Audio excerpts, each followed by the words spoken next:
This is not a tournament final. This is official practice at Tenri University in 2019. Joshiro Maruyama against Soichi Hashimoto. Maruyama is a 66 kilogram specialist. Hashimoto is a 73 kilogram world champion. Different weight classes, different styles, but both are products of Japan's elite judo system. In Randori, the objective is different from competition. There is no need to protect a narrow lead or manage penalties. The purpose is to create, attack, react, and learn. That is why the rhythm can look freer. Both athletes are willing to enter, reset, change grips, and immediately test another solution.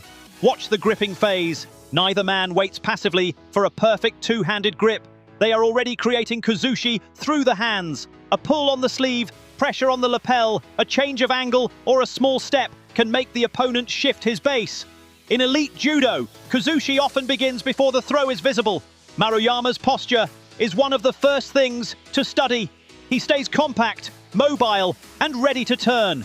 His famous attacking judo depends on entering with the whole body, not only the arms. The feet create the angle, the hips follow, and the hands connect the opponent to that movement. This is Tsukuri, built from motion. Hashimoto gives him a different problem. He is extremely comfortable in unusual gripping situations.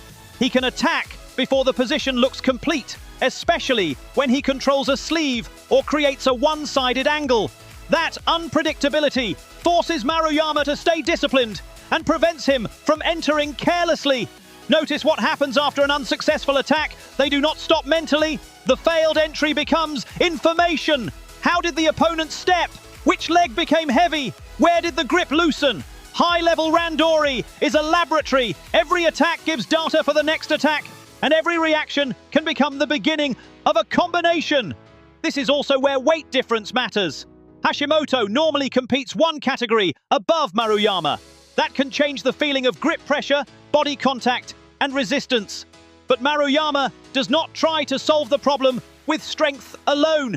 He keeps moving, searches for angle, and tries to make Hashimoto react before committing fully. For Hashimoto, the challenge is different. A lighter opponent can be faster in the first step and harder to hold in one line. So control becomes essential. He tries to interrupt Maruyama's rhythm through grip changes, posture, and distance. The goal is not simply to stop movement, but to make the next movement predictable. Look at the relationship between kuzushi, tsukuri, and kake. In training, these phases are easier to see because the athletes repeat the process again and again. First comes the reaction. Then, the body enters into position. Only after that should the final execution happen. If one phase is missing, even a beautiful technique loses efficiency. One of the biggest lessons here is that Japanese Randori is not random fighting.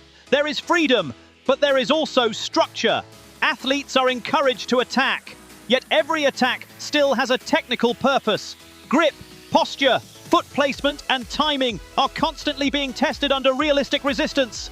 Maruyama later became world champion in 2019 and again in 2021 at 66 kilograms. Hashimoto had already become world champion at 73 kilograms in 2017. That context matters.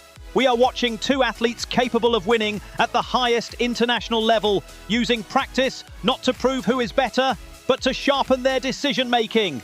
This is why elite training can be more educational than a highlight reel. A highlight shows the answer. Randori shows the questions. How do you create the reaction? How do you recover after a failed attack? How do you change direction when the first idea is blocked? Those are the details that build competition judo.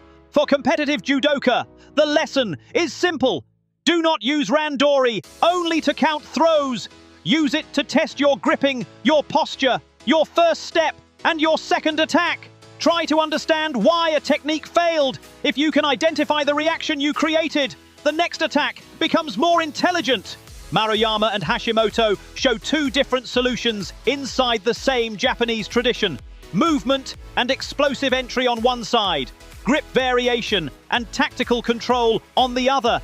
That contrast is what makes this practice so valuable to study.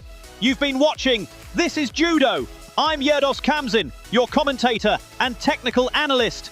Thank you for watching.